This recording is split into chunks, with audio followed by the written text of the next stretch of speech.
Hey guys, welcome back to TechMan. Today, let me show you how to share a Cloud AI chat link. To share a Cloud AI chat link, start by opening the Claude AI website and making sure you are logged into your account, since sharing features only appear for sign-in users. Once you're inside the dashboard, look at the left-hand sidebar where all your previous chats are listed and click on the specific conversation you want to share so it opens full view. After the chat loads, move your attention to the top right corner of the screen where you will see a share button, then click it to open the sharing options menu.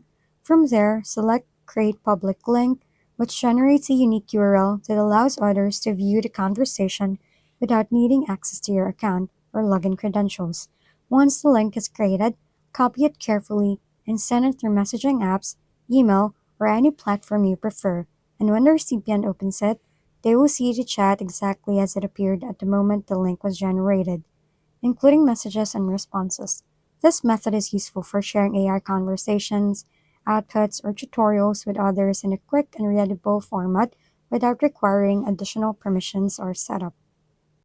If we've been helpful, kindly give us a thumbs up and don't forget to hit the subscribe and bell button for more contents. For any questions and suggestions, comment down below.